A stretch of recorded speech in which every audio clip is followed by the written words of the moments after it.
She said I was holding back her entrepreneurial potential and that my government job made her look unambitious to the right people. I'd been supporting her dreams for 4 years, but apparently stability wasn't what she wanted anymore. I'm Mitchell, 29, working as a municipal budget analyst in Denver, making $98,000 a year. Not glamorous, but steady work that lets me sleep well at night knowing the city's finances are in order and that I'm building something solid for my future. I'd been with Iris for 4 years, watching her chase one business venture after another while I kept our life stable and predictable. She called herself a freelance event planning coordinator, though most months I covered 80% of our downtown loft rent while she built what she insisted was her creative empire. The rent alone was $2,400 a month, and I never complained about carrying the bulk of it because I believed we were building something together, investing in a shared future that would eventually pay off for both of us. Last year, I cleared her $8,000 credit card debt without a single argument, thinking it was just temporary support while she got her business off the ground. I even funded her catering side business that specialized in artisanal sandwich boards, watching $2,000 disappear into organic ingredients and handcrafted presentation boards for events that never materialized the way she'd envisioned them in her detailed business plans. She had this notebook filled with sketches of elaborate food arrangements and pricing structures that looked impressive on paper but somehow never translated into actual paying customers or sustainable income. I genuinely wanted to support her ambitions and creative energy, admiring her willingness to take risks and chase dreams that seemed impossibly optimistic to my analytical mind. But somewhere along the line, my steady government position stopped being the foundation of our stability and became a source of embarrassment that she tried to downplay at social gatherings. It started when she connected with this new social circle led by a woman named Savannah, who preached constantly about power couple dynamics and dating up the financial ladder, as if love was some kind of strategic business merger. Savannah seemed to have an opinion about everything, from which neighborhoods were worth living in to which careers demonstrated real ambition versus just settling for security. Suddenly, my methodical approach to budgeting and long-term planning wasn't responsible financial management anymore. It was scarcity thinking that was limiting her connections with more entrepreneurial people who understood abundance mindset. I'd watch Iris scroll through social media posts from Savannah's group, seeing photos of couples at expensive restaurants and luxury events, her expression growing more distant and dissatisfied each time she compared our quiet life to their curated highlight reels. She started using phrases like growth mindset and abundance thinking, words that somehow made my careful financial planning sound like a character flaw rather than the reason she could afford to pursue her dreams without worrying about rent or utilities. When I suggested we start saving for a house down payment, something I'd been quietly working toward for months, she'd roll her eyes and talk about how truly successful people think bigger than traditional real estate investments. According to her new philosophy, my focus on building equity and establishing roots showed a fundamental misunderstanding of how wealth actually worked in the modern economy. I realized she wasn't just building a business anymore, she was building a completely new identity that didn't include someone who worked for the city government and preferred quiet evenings at home over networking events that cost $300 a ticket just for the opportunity to make connections that might lead to future opportunities. The shift happened gradually, then all at once, like watching someone fall out of love with everything that used to matter to them. Iris started questioning my lack of ambition, my satisfaction with a predictable career path, my preference for financial security over taking calculated risks that could potentially pay off bigger. She'd come home from Savannah's dinner parties with stories about couples who were launching startups together, investing in cryptocurrency, or planning to relocate to cities with better entrepreneurial ecosystems. According to her new worldview, my municipal job represented everything that was wrong with traditional thinking about success and wealth building. I was apparently too comfortable with mediocrity, too willing to accept incremental progress instead of pursuing exponential growth opportunities that were supposedly available to people who thought strategically about their careers. The irony wasn't lost on me that my steady income was funding her exploration of these abundance mindset philosophies, paying for the business coaching sessions and networking events where she learned to see my stability as a limitation rather than a strength. I started to feel like a walking contradiction in our shared life, simultaneously essential for maintaining our standard of living and embarrassing for not embodying the entrepreneurial success story that her new circle valued above everything else. It was becoming clear that Iris saw our relationship as a stepping stone to something bigger and more impressive, rather than a destination worth investing in and building upon together. The humiliation reached its peak at a trendy food truck festival where Iris was networking with potential catering clients, and I learned exactly what her new friends really thought of me. I'd agreed to accompany her to this artisanal food event in downtown Denver, thinking it would be a fun Saturday afternoon supporting her business development efforts while maybe enjoying some creative street food together. Instead, I found myself standing awkwardly beside food trucks serving $40 grilled cheese sandwiches made with truffle oil and imported cheese, while Iris worked the crowd with an energy and enthusiasm I hadn't seen her direct toward our relationship in months. She moved through the festival like she was campaigning for office, exchanging business cards and scheduling follow-up meetings with event planners who might need her services for corporate gatherings or private parties. Savannah arrived with her boyfriend Marcus, who immediately launched into a condescending lecture about my career choice the moment Iris introduced me as her boyfriend who worked in municipal budget analysis for the city of Denver. Marcus described himself as a dropshipping consultant specializing in e-commerce optimization, which apparently qualified him to explain why people with government mindsets fundamentally misunderstood wealth creation in the modern digital economy. According to his expertise, gained through 18 months of moderately successful online retail, my focus on steady income and predictable advancement showed scarcity thinking that would never lead to real financial freedom or the kind of lifestyle that truly successful people enjoyed.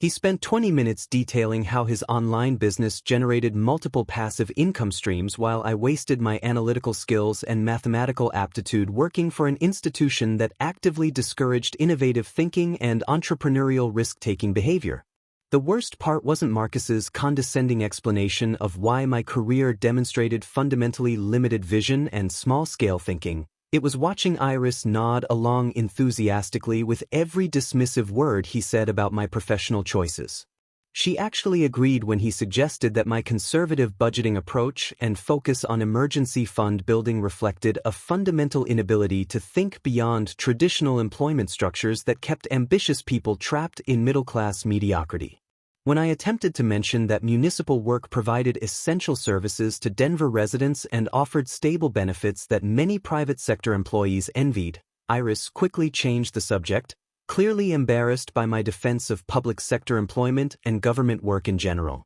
Later, as we walked between food trucks sampling overpriced artisanal corn dogs and craft beer slushies, she delivered the crushing revelation that had apparently been building in her mind for weeks or maybe months. She told me she needed room to evolve beyond our current relationship dynamic, explaining that my presence at networking events and business gatherings made her look unambitious to potential business partners who valued entrepreneurial thinking above traditional career security. The devastating blow came when she revealed that her new circle of friends, particularly Savannah's inner group, consistently questioned why she was dating someone who seemed so satisfied with such a limited and conventional career trajectory. According to their collective wisdom and shared philosophy about success, I was functioning as her financial crutch rather than an equal partner in building something innovative and meaningful together for our future. She was genuinely exhausted from defending our relationship to people who thought bigger than government salaries,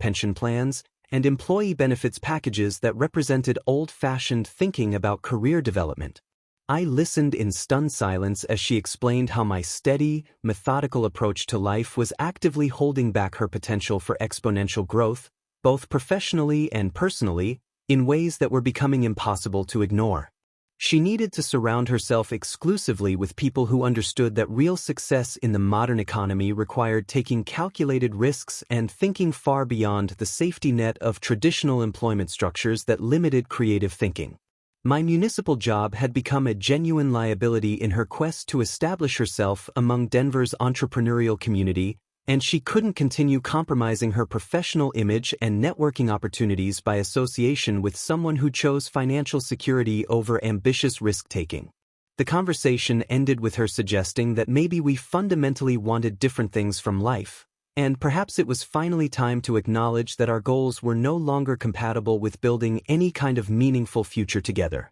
Standing there among the overpriced food trucks and pretentious networking conversations, I realized that 4 years of financial support and emotional investment had been reduced to an embarrassing career choice that reflected poorly on her business aspirations. The woman I'd been planning a future with had essentially told me I wasn't good enough for the life she wanted to build, and that my presence was actively damaging her chances of achieving the success she felt she deserved.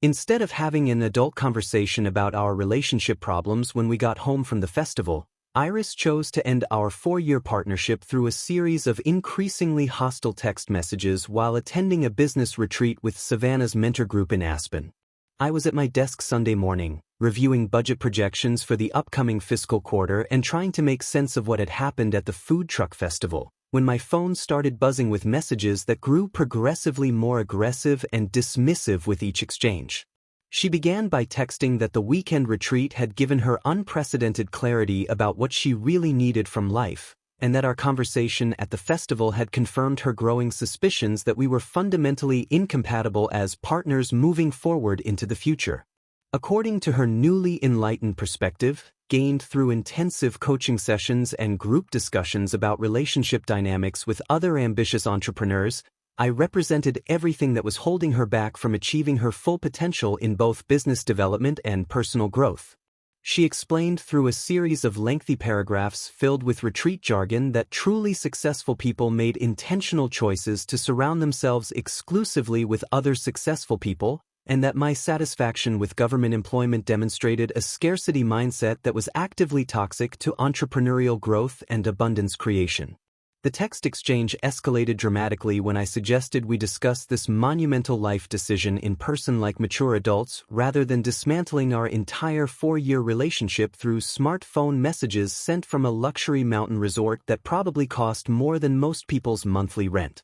She responded with obvious irritation that there was absolutely nothing left to discuss, since I clearly didn't understand the fundamental principles of abundance thinking and growth mindset that governed successful relationships in the modern entrepreneurial world. When I pointed out the obvious irony that my steady municipal income had funded her business experiments, coaching sessions, and lifestyle choices for the past 4 years, she accused me of using money as a weapon to control and manipulate her entrepreneurial journey toward independence. According to her retreat-inspired psychological analysis, my financial support had actually been a sophisticated form of subtle sabotage specifically designed to keep her emotionally dependent and prevent her from reaching her true potential as an independent business owner and thought leader. The conversation reached its absolute breaking point when I mentioned that ending our relationship via text message while attending an expensive personal development retreat showed a remarkable lack of basic respect,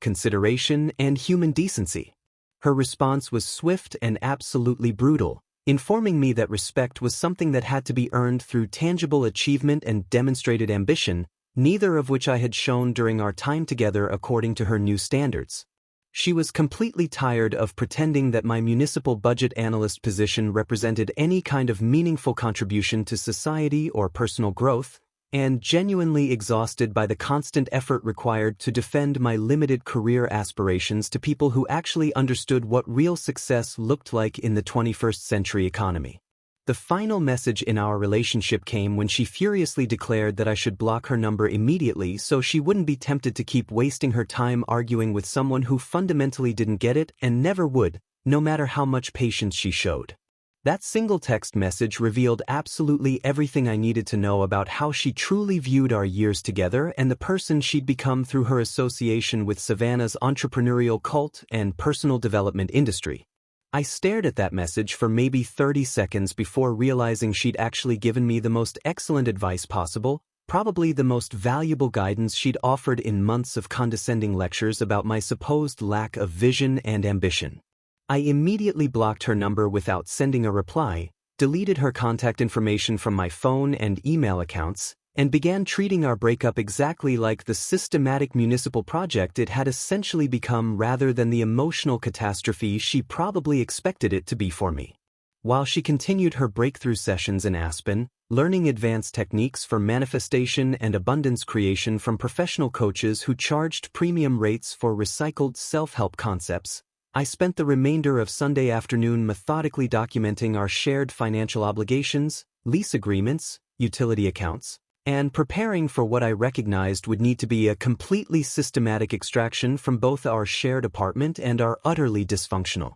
relationship dynamic. The analytical skills that Iris and her entrepreneurial friends dismissed as government thinking were about to prove extremely useful in orchestrating the most efficient breakup in Denver municipal employee history, executed with the same attention to detail and strategic planning that made my budget reports so reliable and comprehensive.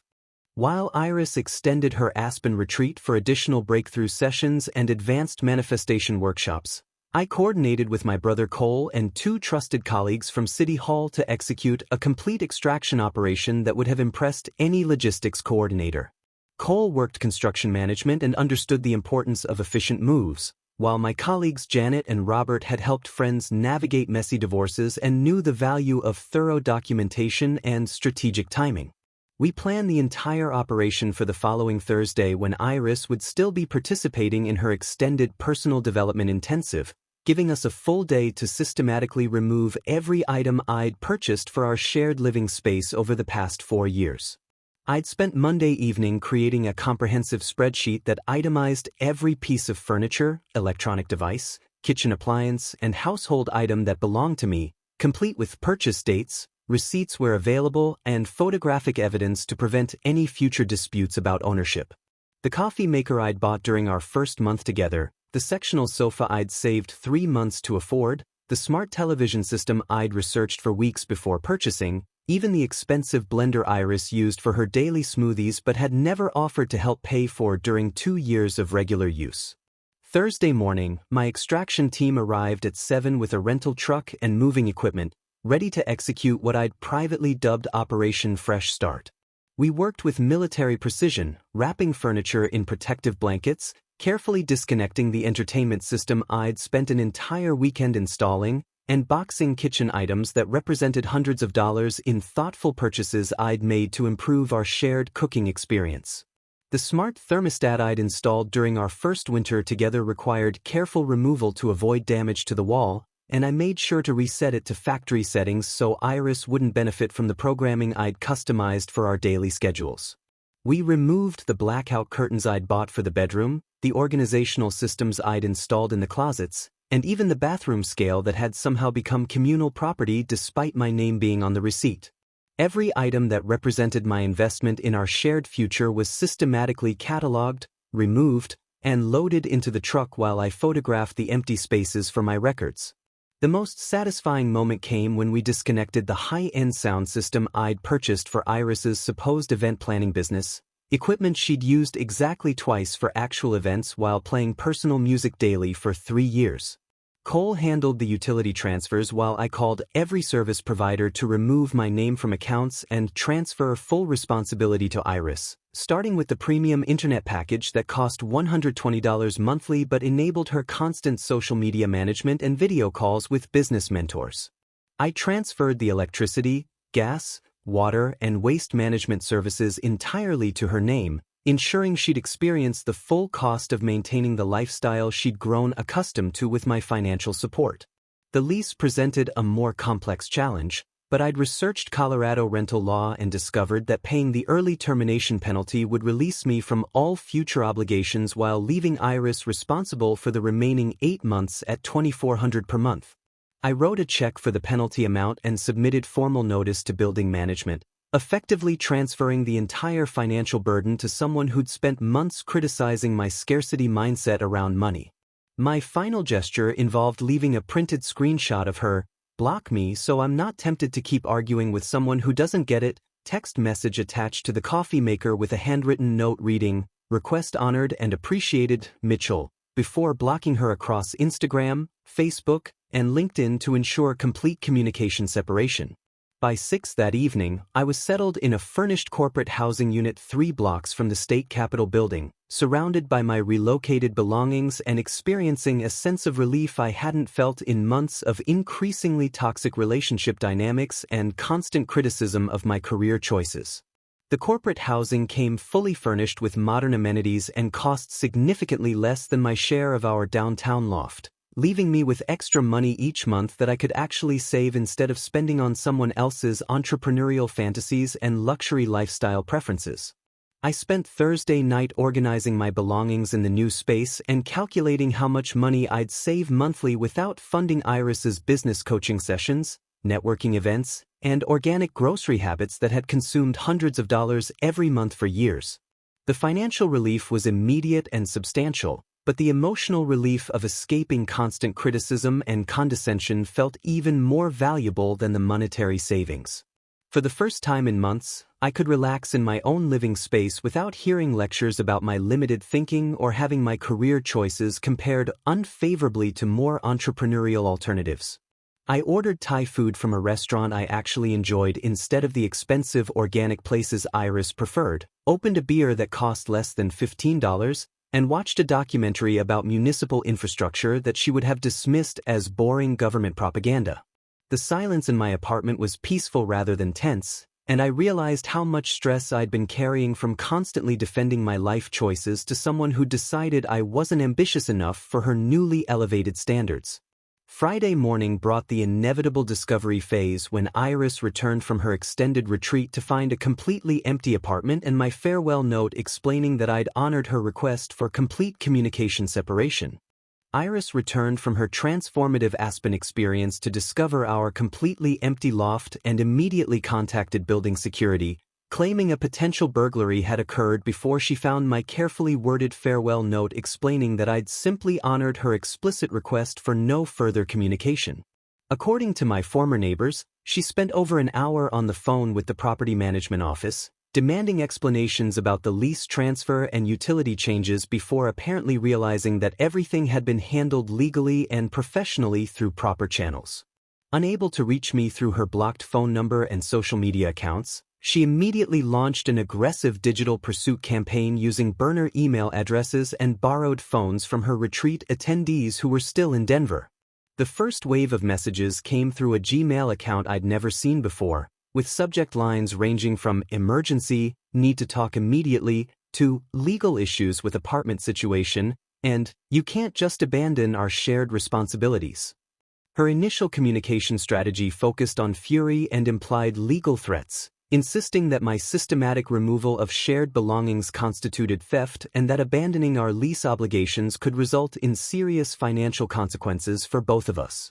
She demanded that I contact her immediately to discuss the proper division of assets and responsibilities, claiming that my unilateral decision-making had created a legal nightmare that required immediate resolution through adult conversation. When I maintained complete silence and failed to respond to any of her increasingly frantic digital outreach, her messaging strategy evolved from threats to manipulation tactics involving promises of personal transformation and acknowledgement of past mistakes. The second wave of communications, sent from various borrowed phones throughout her first week back in Denver, focused on blaming Savannah's toxic influence for corrupting her perspective on our relationship and convincing her to make decisions that she now supposedly regretted deeply. According to these revised messages, the business retreat had actually helped her realize that financial stability and consistent partnership were more valuable than entrepreneurial networking and abundance mindset coaching. She claimed to have ended her association with Savannah's group after recognizing how their influence had poisoned her appreciation for everything I'd provided during our 4 years together.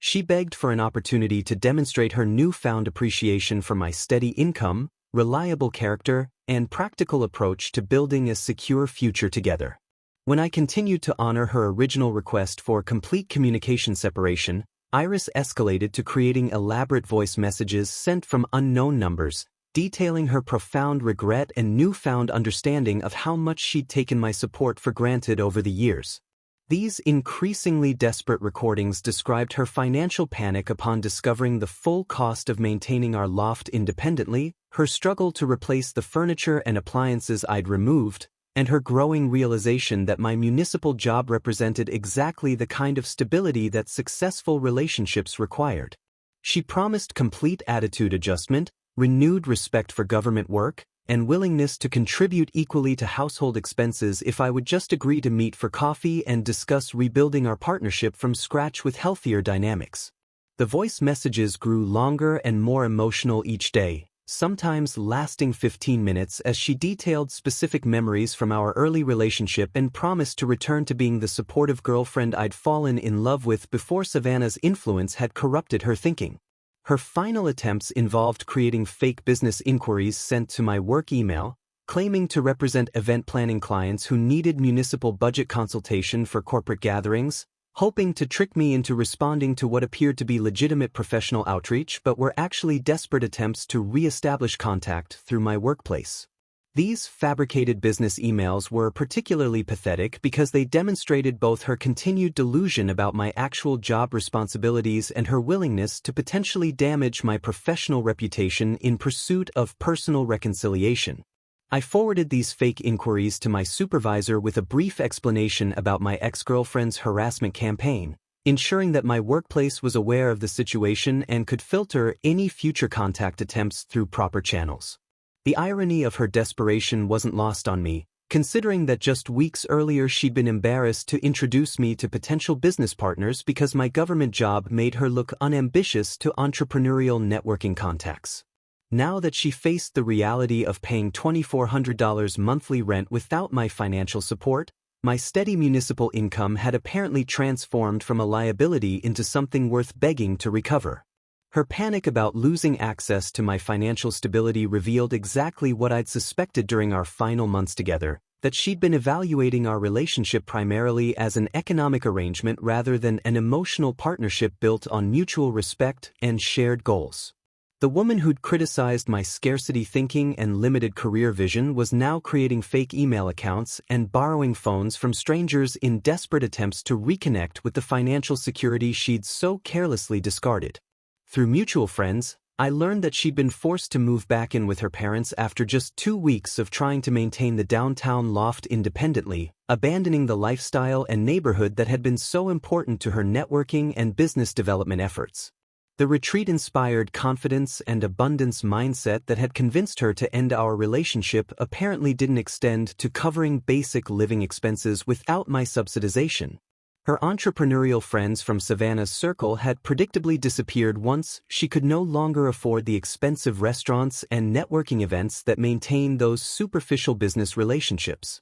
I maintained complete radio silence through every escalation of her contact attempts, treating her persistent harassment as confirmation that I'd made exactly the right decision in honoring her original request to block all communication permanently.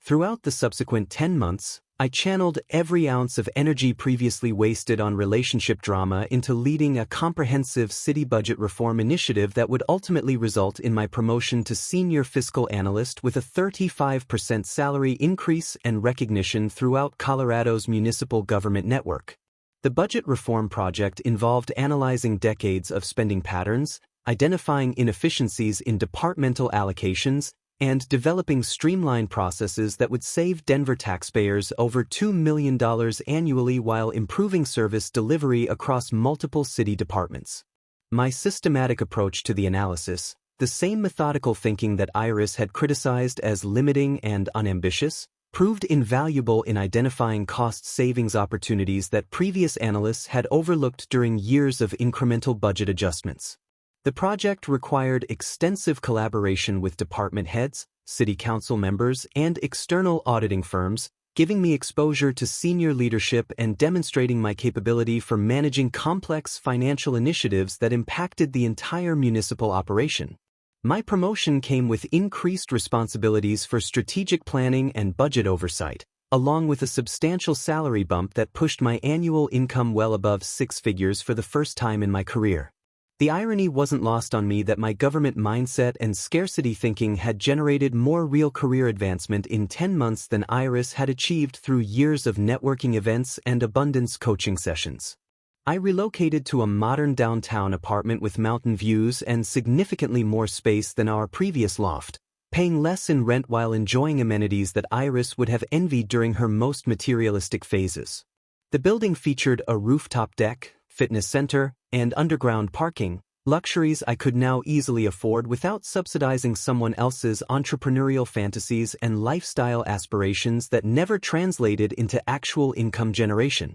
I began training for competitive cycling, joining a local club that participated in regional races and organized weekend mountain rides that challenged my endurance while connecting me with goal-oriented individuals who shared similar interests in personal achievement and outdoor activities. The cycling group included engineers, medical professionals, business owners, and other municipal employees who appreciated dedication, consistent training, and the satisfaction of reaching measurable performance goals through sustained effort over time. Through cycling, I discovered rock climbing and joined a professional climbing club that met twice weekly at indoor gyms and organized weekend trips to natural climbing areas throughout Colorado and neighboring states. These activities filled my evenings and weekends with purposeful physical challenges and social connections based on shared interests rather than business networking or financial advancement strategies that prioritized superficial relationship building over genuine compatibility and mutual respect. Meanwhile, Iris's circumstances continued deteriorating as she struggled to maintain any semblance of the entrepreneurial lifestyle she'd prioritized over our relationship stability and financial security. Through mutual friends who couldn't resist sharing updates despite my complete lack of interest, I learned that she'd been forced to abandon the downtown loft after just 2 weeks and reluctantly move back to her parents' ranch house in rural Colorado, over an hour from Denver's business district. Her parents, practical people who'd worked traditional jobs their entire lives, apparently had little patience for her abundance mindset philosophy and expected her to contribute to household expenses while living in their spare bedroom at 27 years old. Savannah's entrepreneur circle predictably abandoned her once she could no longer afford the expensive restaurants, premium networking events, and business coaching sessions that had maintained those superficial connections based on financial participation rather than genuine business partnerships or friendship. The abundance mindset community that had convinced her to prioritize entrepreneurial networking over relationship stability proved to be exactly as transactional and shallow as I'd suspected during my brief exposure to their philosophy and business practices. Iris's event planning business, which had never generated consistent income even with my financial support covering all her living expenses, completely collapsed once she lost access to the downtown location and professional image that had enabled her limited client acquisition efforts. Her parents' rural address made it impractical to serve Denver clients, and she lacked the business foundation and financial resources to rebuild her client base from their remote location without the lifestyle and networking access that my income had previously provided. I sustained complete communication blackout despite her persistent attempts to reach me through work colleagues, mutual connections, and even fabricated professional consulting inquiries that she submitted through city planning forums and municipal budget request systems. My supervisor had briefed our entire department about the harassment situation, ensuring that any contact attempts were immediately identified and redirected without reaching me personally. The city's legal department had prepared standard response protocols for dealing with ex-partners who attempted to misuse official communication channels, treating her efforts as a minor security concern that required documentation but posed no serious threat to workplace operations. Her desperation had become a source of office humor among my colleagues, who appreciated the irony of someone who'd criticized government work now desperately attempting to infiltrate government communication systems in pursuit of personal reconciliation. I learned through cycling friends who had loose connections to Denver's entrepreneurial community that Iris had become something of a cautionary tale among Savannah's remaining followers, an example of what happened when abundance thinking wasn't backed by actual business skills or financial discipline. Apparently, her rapid descent from downtown loft lifestyle to parents' spare bedroom had undermined her credibility within the personal development community that valued material success as evidence of proper mindset and strategic thinking. The same group that had encouraged her to leave me for limiting her potential now used her situation as an example of how negative thinking and poor relationship choices could derail entrepreneurial progress and manifestation efforts. Her story had become a teaching moment about the importance of maintaining supportive partnerships while pursuing business growth, though they'd completely missed the actual lesson about treating people with basic respect and appreciation rather than viewing them as expendable resources.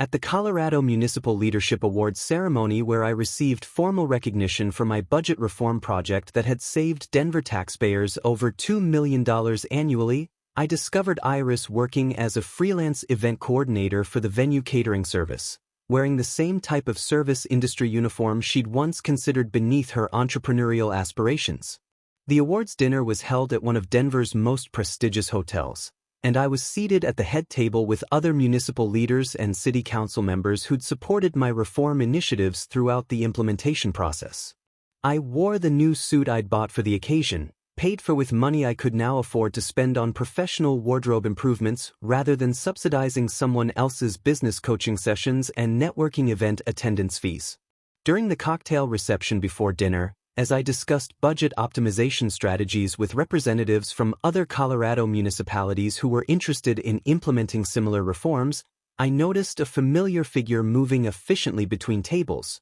managing catering logistics and coordinating with hotel staff about service timing and dietary restrictions. Iris appeared visibly stressed and significantly thinner than I remembered, wearing the standard black uniform that identified her as temporary event staff rather than the designer networking outfits she'd once insisted were essential for making proper business impressions. Her hair was pulled back in a practical ponytail instead of the elaborate styling she'd maintained for entrepreneurial events, and she moved with the hurried efficiency of someone focused on completing assigned tasks rather than building strategic business relationships. She spotted me during the reception while I was speaking with Colorado Springs budget director about municipal cost reduction strategies, and our eyes met across the room for just a moment before she quickly looked away and continued organizing catering supplies. After dinner, as attendees mingled and discussed the various award presentations, Iris approached my table during a brief moment when I was standing alone, reviewing notes from conversations with other fiscal analysts who'd expressed interest in collaborating on future projects. She walked up hesitantly, clearly nervous about initiating contact after months of my complete communication blackout, and requested a private discussion about fixing everything between us, using language that suggested she'd been rehearsing this potential encounter for weeks or perhaps months.